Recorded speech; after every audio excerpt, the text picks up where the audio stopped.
Another improved version of Toyota's 4th generation J150 series Land Cruiser, launched in 2018, is the preferred mode of transport in some of the world's harshest environments. So it's a safe bet that it'll be up to pretty much anything you could put it through. It's not cheap, but it is tough, dependable, will hold its value and probably outlast you. Even better off-road and slightly better on it, this revised version's safer, smarter and a little easier to live with, but remains as honest a large, luxurious 7-seater SUV as you could want.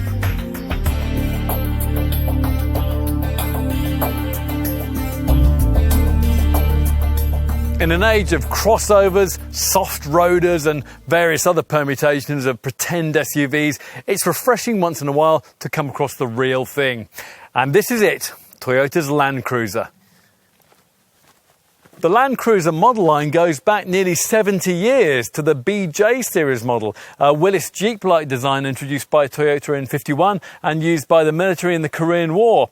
In 1955, this vehicle was renamed the Land Cruiser and marketed to private buyers looking for rugged, go-anywhere transport. A more car-like station wagon version arrived in 1966, but the key change in this model line's history came in 1985, when two separate Land Cruiser product lines were introduced. One super large design in our market, variously badged VX, Amazon and V8, campaigned in luxury Range Rover territory. The more affordable alternative was what Toyota called its light duty series model, which targeted family orientated SUV rivals that were merely large, models like Mitsubishi Shogun and the Land Rover Discovery.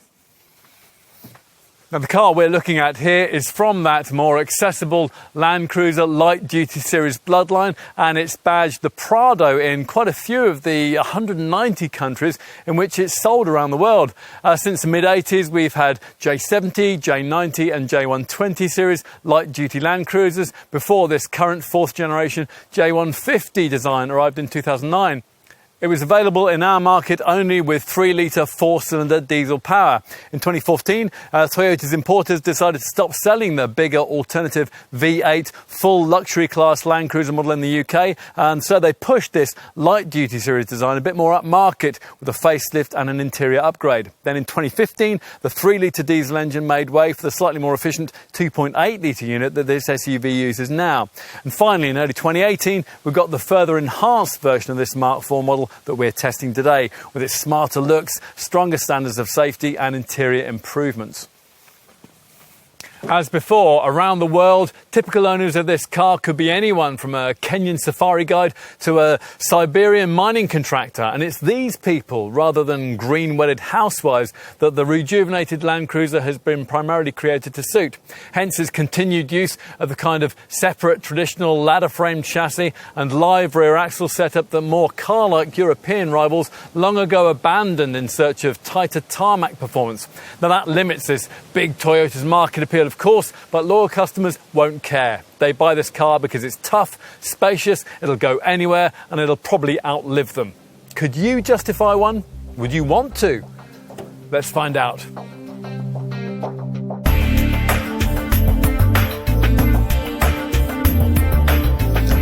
You'll be expecting us to tell you that this Land Cruiser is a mightily effective tool off-road, and it is, and we'll get to that. To start with, though, the most pressing issue lies with the paved surface compromises that you'll have to make in order to be able to play Crocodile Dundee at the weekends. Your feelings on this will depend on previous experience and expectation. If you've frequently driven more car-like large SUVs, the way that this Toyota lurches about through the bends will feel, well, disappointingly dated, but of course it would be, given that this car rides on the kind of tough ladder-framed chassis that most rivals have long ago discarded. Take this into account, adjust to a more leisurely pace, and a Land Cruiser might easily serve as a very pleasant day-to-day driver, providing you can shoulder the higher-than-average running costs. You're never going to be going especially quickly in this car anyway, because it weighs nearly 2.5 tons, which is a lot of weight to be shunted along by a diesel engine with just 4 cylinders, especially one that puts out just 177 HP. Now, Toyota says that this D4D unit has been tuned for torque rather than for total output. There's 420 Nm of pulling power with a manual gearbox, or 450 Nm if you go for the automatic version that most customers choose. That's a transmission that's limited to just 6 dynamic speeds. The Auto model's 12.7 second rest 62 miles an hour time is just 0.6 of a second slower than you'd manage in a manual variant, and either way, the top speed is limited to 108 miles an hour by the barn door aerodynamics. If you're looking for reasons to be forgiving of this Toyota's dynamic limitations, then the 3-ton brake towing capacity might be one, although a diesel Discovery betters that by half a ton. Another could well be the commanding driving position. If you would classify the driving position as something like a RAV4 as being high up, then a seat here behind this Land Cruiser steering wheel will make you feel like you're in the umpire's chair at Wimbledon.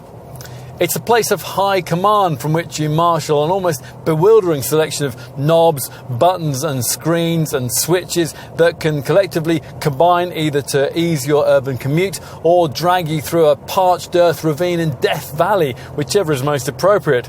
Now, assuming that the former scenario is a more common one, this car impresses with reasonably accurate response from the variable flow control power steering, really great all-round visibility and reassuring brakes. Refinement, that's also surprisingly good, thanks to an acoustic windscreen and copious use of insulating materials.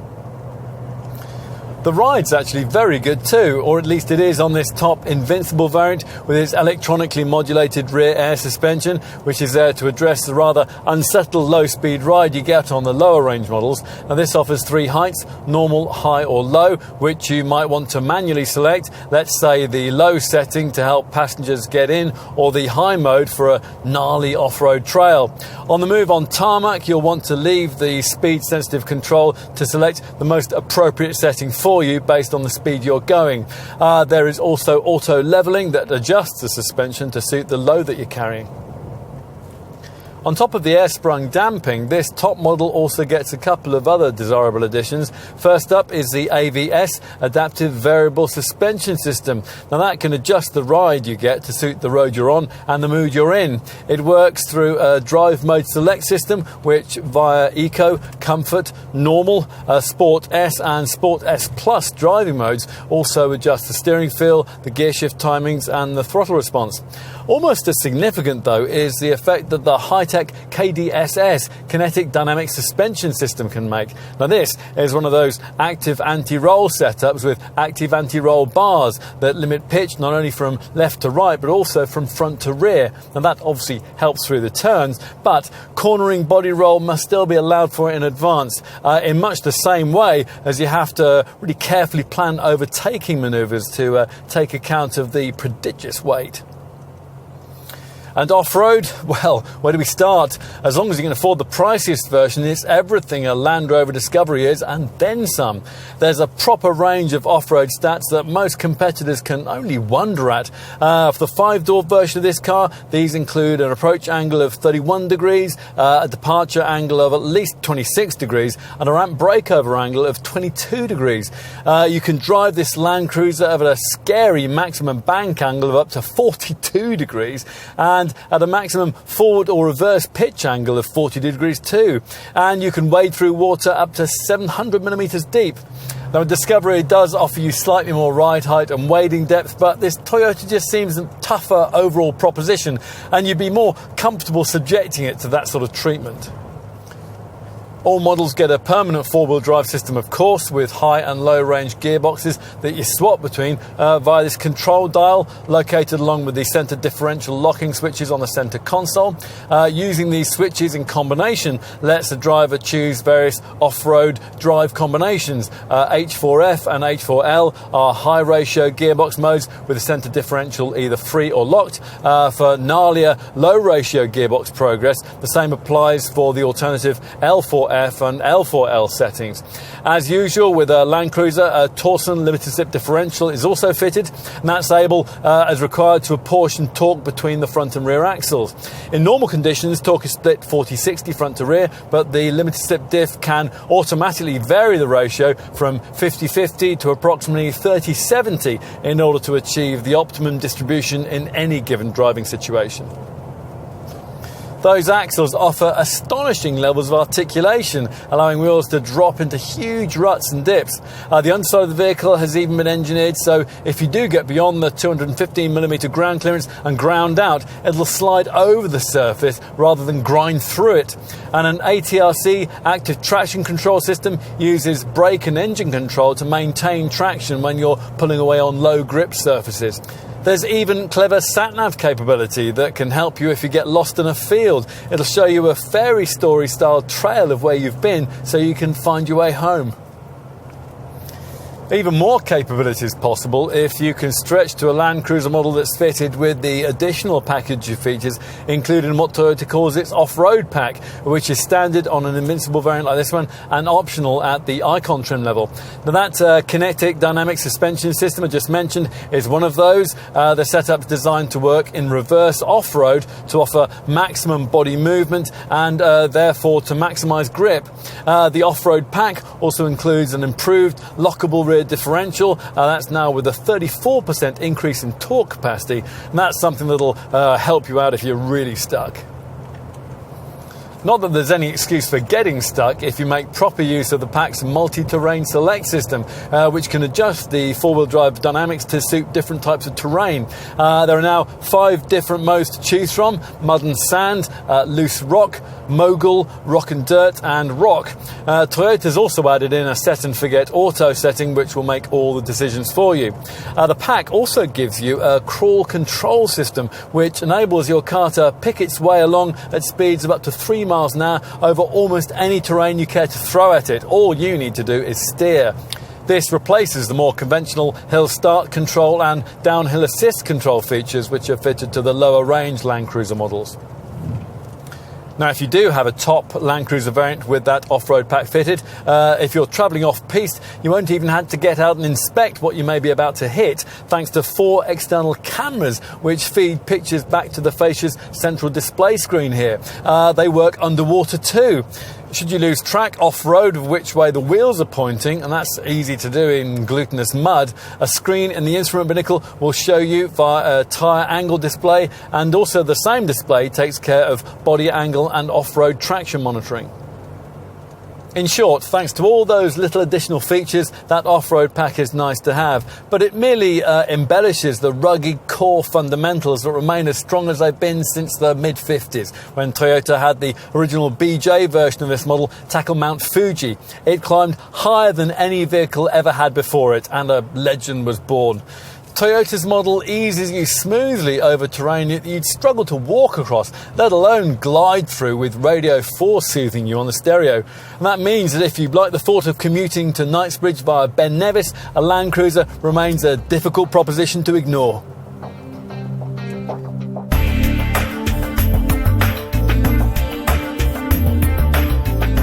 In a world of stylised luxury SUVs, there's something about this Land Cruiser's bluff-fronted suitability for purpose that's rather refreshing, if you like that sort of thing. Now, with other cars, aesthetic changes to existing models are all about making them appear smarter. When Toyota changes the look of the Land Cruiser, the updates are all about making it even better off-road, and that's the case here. The LED headlights and grille have been moved up, so there's less chance of them being blocked or damaged. The reprofiled bonnet gives you a clearer view forward when you're inching over challenging terrain, and the square front wings make judging the extremities easier. Plus, the bumper's been reshaped to give you the best possible approach angle for steep slopes. Here we're going to focus on the long wheelbase 5-door body style that almost all buyers in our country choose, although we will point out that farmers and industrial folk who still like the short wheelbase 3-door model can still buy one at the foot of the range. This bigger body style's profile remains much as before, although owners who are familiar with earlier versions of this Mark IV model might notice the larger, more eye-catching 12-spoke machine-finished 19-inch alloys that are fitted to top variants like this one. Otherwise, though, the car remains tough, tall and imposing, with few concessions to style, although the distinctive flat-topped wheel arches, the bold sill line and the powerful haunches do catch the eye. At the rear here, the spare wheel hangs temptingly in plain view below the level of the bumper, but at least you do still get a proper one, which is rare enough these days. Further up there, this more prominent number plates around, redesigned rear tail lamp clusters and a restyled bumper. Now, as we've been saying, everything about this car re-emphasises its mission to provide an authentic SUV experience, and that's something you're further reminded of when it's time to take a seat up front. Now, we can't really imagine why you'd have come to this model from a more car-like large SUV, a Discovery, an Audi Q7, a Volvo XC90, something like that. The old-school appeal of this Toyota is, after all, so different. But if you ever did, you would struggle to adjust. I mean, it's not that this Land Cruiser can't be luxurious. This top Invincible version has leather upholstery, powered everything, and even a slightly dubious strip of synthetic wood on the fascia. It's just that the slab-sided, wipe-clean cabin designers from an earlier, simpler SUV era. Of course, you might quite like that. Plenty of loyal Land Cruiser buyers do. At the wheel, as you'd expect, you sit high up in a pleasingly commanding position, and the squishy seats remain as comfortable as your favourite armchair and about as supportive through the bends. Avoid the two lower trim levels and you'll be treated to leather upholstery, 8-way powered adjustment, plus heating and cooled ventilation. Toyota's also made a few efforts to create a more premium feeling ambiance, introducing white illumination around the fascia and a classier LED lit cabin lighting scheme. The centre stack now gets smarter silver hairline textured trimming, and soft pads are provided either side of it to cushion the driver and front passengers' knees. Not so good are the dashboard ergonomics that you survey from this elevated perch. The switchgear distribution's always been a bit muddled in previous Land Cruisers, and to be frank, it still is. That's despite the attempts that have been made this time around to tidy things up. Some things are better though. The redesigned controls for the off-road and the suspension settings in the middle of the centre stack are much easier to use, but there are still plenty of switches sort of hidden away by your knees, and the graphics used on the Toyota Touch 2 multimedia screen now seem very dated. This display has grown in size to 8 inches, and in its top, Touch 2 with Go form does most of what you want, with full map navigation, voice activation, a text-to-speak function, SOS emergency call assistance, and access to connected services and apps like Aha. Now, if you happen to remember earlier versions of this 4th generation model, you'll find more evidence of redesign in the instrument binnacle that you view through this large, restyled 4-spoke steering wheel. A 4.2-inch TFT multi-informational display not only provides comprehensive vehicle and infotainment data, but it also offers a wide range of functions which are especially helpful off-road. It briefs you on the vehicle body angle, the traction control operation on each wheel, and the status of the differential locks. Now, this colour monitor is flanked by polished dials that in plusher variants like this one feature Toyota's precision Optitron technology.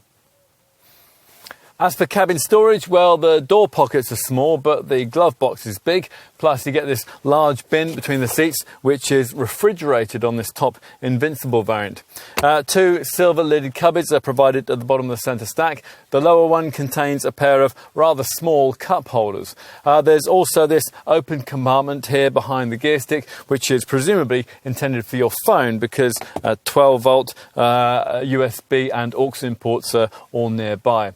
We also like this overhead compartment, which folds out to reveal a rear conversation mirror, which allows parents to monitor kids in the back better, and also gives you somewhere to store your sunglasses. Now, time to take a seat in the second row. Provided you avoid entry-level trim, you'll find side steps to aid entry, and on this top Invincible version, the air suspension can drop the car down 25mm, and that might help older folk to access the cabin a bit more easily. Once inside, you'll find excellent standards of head and knee room, aided by the way that on most models you can recline the seat backs and you can slide the seat base. Now, the latter function delivers between 489 and 618 millimetres of legroom, depending on your final chosen position. In addition, the carriage of 3 adults will be aided by the relatively low centre transmission tunnel. What else? Well, the triple zone climate control system fitted to top models delivers this useful central bank of controls, and you get netted seat back pockets along with this fold down armrest which incorporates twin cup holders. The door bins though, like those up front, are lamentably small. So, time to take a look at the third row seating, which you won't necessarily get on cheaper Land Cruiser variants, although it is mandatory on a plusher derivative like this one. A walk-in function makes access to the very rear much easier. The pull of a single lever simultaneously pulls the seat back forward, now to a much more accommodating 46-degree angle, and slides the seat base out of your way. Unfortunately, this facility is only provided on one side of the car, the near side.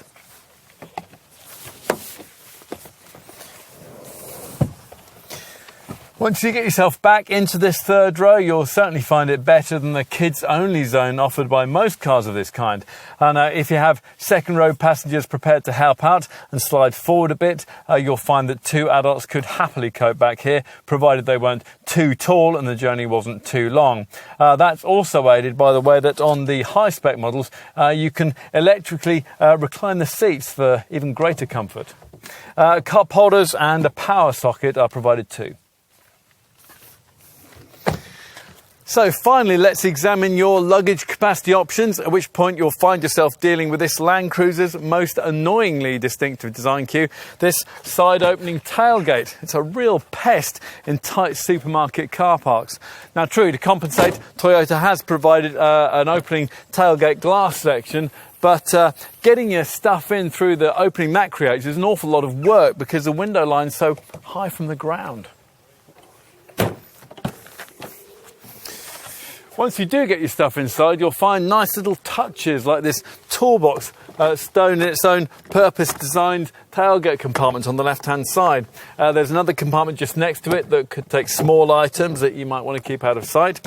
As you can see, with the third seating row upright, there's predictably very little luggage space, just 104 litres. Much of the time, though, you're probably not going to be needing these extra boot-mounted chairs, and when they're not needed, you can use electric controls mounted inside the tailgate and behind the near-side second-row seats to retract them neatly into the boot floor via Toyota's slick easy-flat folding mechanism. Even the headrest stows itself automatically, and that'll all be a welcome major selling point for anyone who's broken fingernails or drawn blood battling with rear seat folding mechanisms. Once the third row seating disappears, a 621-litre space is revealed. That's big enough to swallow 4 large suitcases, and it's equipped with tie-down hooks, 220-volt, 100-watt AC power outlet, and on most models, sliding rails on the floor too. You can extend the length of this area by pushing forward the middle bench, which has 125 millimetres of sliding travel.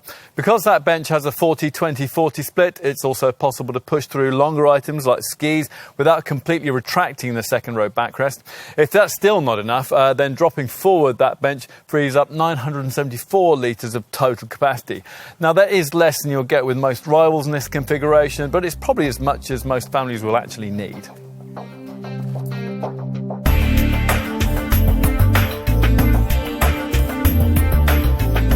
Across the Land Cruiser range, the only engine you can have, well, for our market at least, is a 2.8 litre, 177 HP, 4-cylinder diesel. Even in this top £53,000 Invincible variant, which is the one that you'll see in virtually all the online and magazine articles covering this model line. Most buyers, though, choose the mid-range Active and Icon variants, which sit slightly more affordably in the £40,000 to £48,000 bracket. In all these guises, this Land Cruiser comes only in 5-door form with automatic transmission. With active trim, there is the option of saving around £600 and doing without that third seating row. Otherwise, all 3 variants come with the 7 seats that you'll probably want. To get more choice than that, you've got to go shopping at the entry-level point in the lineup, and that's not very likely if you're a private buyer wanting at least a few creature comforts. Nevertheless, we still need to tell you that with this improved design, perhaps wanting to fill a gap left by the temporary absence from the market of Land Rover's Defender, Toyota has introduced a more basic utility version of this car. Now, this comes with the option of a shorter three-door body style and manual transmission. In fact, at entry-level, just above the £33,000 price point, that's what you have to have. Now, if you're prepared to stick with utility trim, around £35,000 gets you this 5-door body style, only with 5 seats, and for £1,600 more, you can have that same car with an automatic gearbox. Business users can get themselves both body styles in commercial form, that's with blanked out rear windows and utility trim, for a fraction less, and then with reclaimable VAT end up parting with well under £30,000, which might be tempting for the right kind of buyer. It's that kind of package, in fact, that Toyota sells to the UN, and if it's good enough for them. Here, though, we're going to focus on the mainstream Active, Icon and Invincible variants that almost all private purchasers will go shopping for in the £40,000 to £55,000 bracket. Now, that's a value proposition that we need to put into some kind of context. Yes, of course, you can buy a large diesel-powered automatic 7-seat SUV for less. An equivalent Kia Sorento or Skoda Kodiaq, for example, would save you about £10,000. Or you could go for a Hyundai Santa Fe and save about £5,000. None of those SUVs, though, are properly capable off-road, so they're not really relevant rivals. You do better on the rough stuff with a SsangYong Rexton, which in base form would save you around £12,000, or a Mitsubishi Shogun, which in base form would save you about £6,000. But in either case, is the quality or model heritage quite the same? There's a reason why so many people shopping in this segment find the extra money for the Land Rover Discovery. And having mentioned the Discovery, let's tell you that a base-trimmed 4-cylinder diesel version of one of those costs around £6,000 more than an equivalent version of this Toyota. A committed Land Cruiser buyer won't want to pay that. They'll reason that this iconic Japanese model is not only cheaper, but it's also a tougher and more rugged choice. They have a point too. I mean, when was the last time you saw UN peace convoys on the news using Discoveries? That's the kind of trusted toughness you're paying for here. Well, if you're convinced by that, then you're going to want to know what's included as part of the standard spec. And the answer is a very reasonable amount, providing you can afford to stretch beyond basic utility trim. To be fair, though, even here you get roof rails, front fog lights, air conditioning, dusk-sensing headlights, cruise control, smart keyless entry with a push-button starter, proper spare wheel and a 6-speaker audio system with a CD player plus Bluetooth, along with aux-in and USB ports. Almost certainly, though, as we referenced earlier, your actual starting point for range perusal is more likely to be the active grade, and that delivers the key basics that most private buyers will want, specifically things like 17-inch alloy wheels, rear parking sensors, dual-zone automatic air conditioning, cruise control, leather steering wheel trim, and the Toyota Touch 2 infotainment system with its 8-inch touchscreen and 9-speaker DAB audio system. Ideally, though, you'd want to stretch a little further to mid-spec Icon level. Now, improvements made to this grade for this revised model have brought larger 19-inch wheels, heating and ventilation for the front seats, and a range of Toyota Safety Sense active safety features that we'll get to in a minute. As with the pre-facelifted Icon model, you also get LED headlights and front fog lights, rear privacy glass, side steps and rain-sensing wipers. Inside, there's leather upholstery, powered adjustment for the steering column and the front seats, triple zone air conditioning, which includes separate adjustment for the rear, clearer Optitron instrumentation and an auto dipping rear view mirror, plus the Toyota Touch 2 with Go package with navigation and enhanced connectivity features. Practical Icon spec touches include split folding second row seats, a reclining and sliding mechanism for passengers in both the second and third rows, and rails on the load area floor. Here, as we mentioned earlier, we're testing the flagship Invincible variant. Now this, as you'd expect, has all the luxury niceties that you could reasonably want for the money. So you get a 14-speaker JBL Synthesis premium surround sound audio system with Wi-Fi connectivity. Plus there's heated second row seats, a cooled centre console box, memory power adjustment settings for these front chairs, even more safety kit, again we'll get to that in a minute, and the desirable AVS, Adaptive Variable Suspension package. with its magic carpet-style electronically modulated rear air suspension. Plus, at Invincible level, you get a standard what Toyota calls its off-road pack, and that will cost you around £2,800 on the lesser Icon variant, and it's not offered at all further down the range. That off-road pack includes a lot, so let's talk you through it. There's the MTS multi-terrain select system, so that via various settings you can adapt the car to the ground you're travelling over. You can then observe your progress via another package inclusion, the multi-terrain monitor surround view camera system, and keep an eye on the amount of lock you've put on through the turns via a steering angle display. To help ease you out of really sticky situations, the package also includes a crawl control feature along with a rear differential lock. And you also get body angle monitoring feature, puddle lamps with reverse tilting door mirrors, and the KDSS, that's Kinetic Dynamic Suspension System, that makes off-road driving more comfortable and on tarmac limits body roll in the bends. Do you really need all this extra kit for almost unstoppable off-road prowess? Well, probably not. Even lower-level Land Cruisers come with everything you'd require to make it further off-piste than just about any other SUV you could name. A low-range gearbox is, of course, built into the permanent four-wheel drive system. Plus, there's a centre Torsen limited slip differential, a centre differential lock, plus HAC, hill start assist control, and DAC, downhill assist control. Now, those HAC and DAC features are replaced by the crawl control system I just mentioned if you're able to get yourself a Land Cruiser fitted with that off-road pack I was just talking about. So, on to options. There aren't many. You'll probably find yourself paying extra for metallic paint. We've got Phantom Blue here, and Toyota offers a few pricier pearlescent paint shades too. You're probably going to want a towing hitch. Fixed, detachable and flanged units are all available. Go for one of those and you won't be able to specify the optional style pack. That includes black 19-inch alloy wheels, chrome door mirror covers, rear chrome trim and a rear underrun. There is also a protection pack which features a boot liner, side mouldings and rear bumper protection, and that can be fitted to all the 5-door models. With Icon trim, you can also pay extra for the 14-speaker JBL Synthesis sound system if you want that. Onto safety stuff. As well as Isofix child seat fastenings, anti-whiplash front head restraints and a pedestrian-friendly bonnet, there are twin front, side and curtain airbags plus a driver's knee bag. To avoid the need for those, buyers get a full roster of advanced electronic aids including ATRC, active traction control, VSC, vehicle stability control and a multi-terrain ABS system. There's also tyre pressure monitoring, trailer sway control for towers, and providing you have the Toyota Touch 2 with Go package including sat-nav, there's also SOS emergency call assistance, which will automatically alert the emergency services in the event of an accident.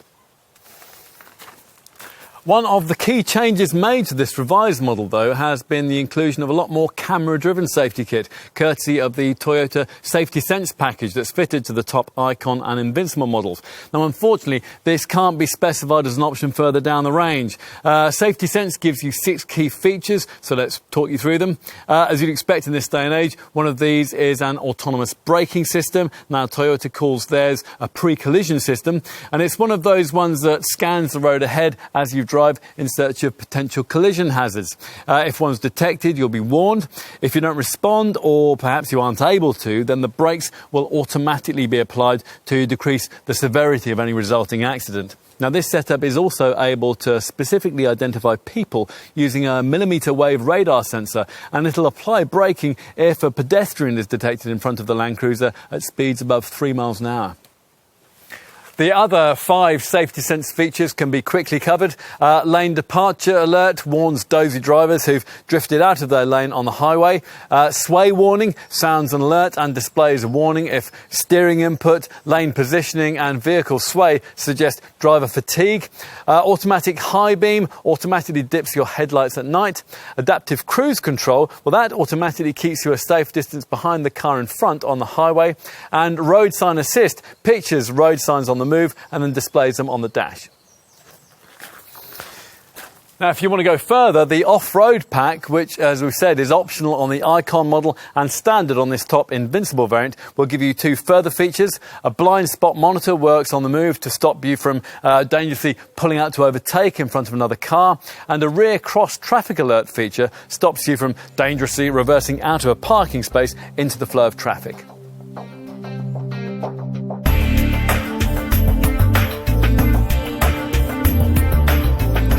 Nobody is going to purchase the Toyota Land Cruiser expecting miracles on the running costs front, so it's conceivable that this vehicle's 38.1 mpg combined cycle fuel economy and 194 grams per kilometre emissions showing might even be a little better than you may have expected. The four-cylinder diesel engine's change in size from 3 litres to 2.8 litres in 2015 certainly improved things in this regard. Now, the efficiency figures I just quoted refer to manual and automatic versions of this 5-door body style. That's the one that almost all customers choose. In the unlikely event that you were looking at the 3-door model, then the readings rise slightly to 39.2 mpg and 190 grams per kilometre. Either way, this kind of showing is inevitably way off what you get from cheaper but less rugged rivals like Kia Sorento and Hyundai Santa Fe. The gap to a more credible rival like Land Rover's Discovery is less huge, but still significant. A 4-cylinder diesel Disco manages 43.5 mpg and 171 grams per kilometre. To be fair to Toyota though, other comparably tough competitors like Mitsubishi's Shogun and SsangYong's Rexton deliver figures at or about this Land Cruiser's level. As with most competitors, you're unlikely to be able to match the quoted figures in ordinary day-to-day motoring, but you can keep an eye on your efforts towards frugality via a graphical display in the trip information part of the car area of the Toyota Touch 2 infotainment screen. Now, to maximise opportunities here, you'll want to drive as often as possible with the Drive Mode Select system in its Eco mode.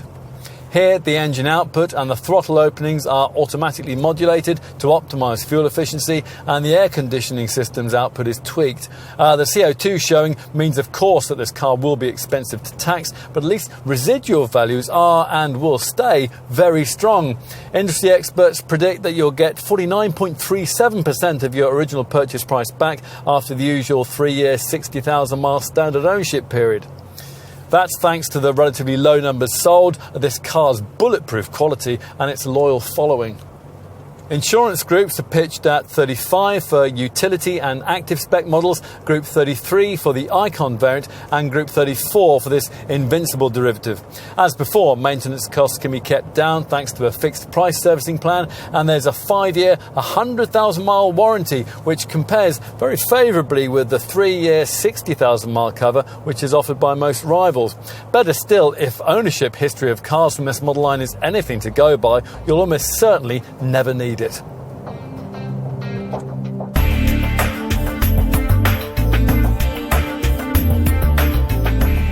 The Land Cruiser reminds you what an SUV used to be. And if you want one, you'll be one of those people who believe that this kind of car is what those letters ought to stand for. It'll never let you down, and it'll very comfortably get you and up to 6 passengers wherever you want to go, be your destination Kensington or Kenya.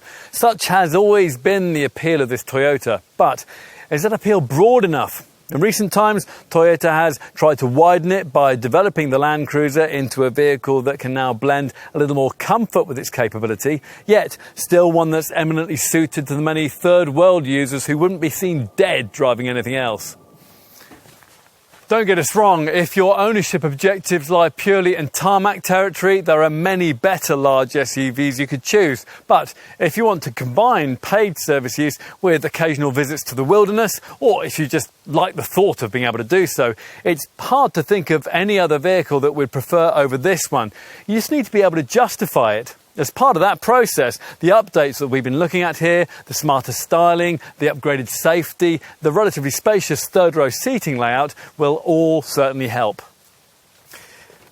Of course, as with previous Land Cruiser models, you could criticise this one's slothful performance or its ferry-like cornering demeanour, but as usual, that would be to miss the point. Why would you ever want to drive this car in a manner that would cause you to notice either of those things? Perhaps it's a little more relevant to point out that running costs are still enough to significantly drag down Toyota's model range efficiency average. How long that'll be sustainable for the brand is anyone's guess. Whatever happens, we can't imagine the company ever applying compromised crossover principles to Land Cruiser design, which means it'll always be a precision tool for an imprecise environment, and an SUV that can go anywhere, not just in terms of its 4x4 ability, but also in terms of its wonderful classless image. It's no more out of place halfway up the King's Road than it would be halfway up Kilimanjaro. And as an ultimately capable long-term ownership proposition, there really isn't much that can beat it.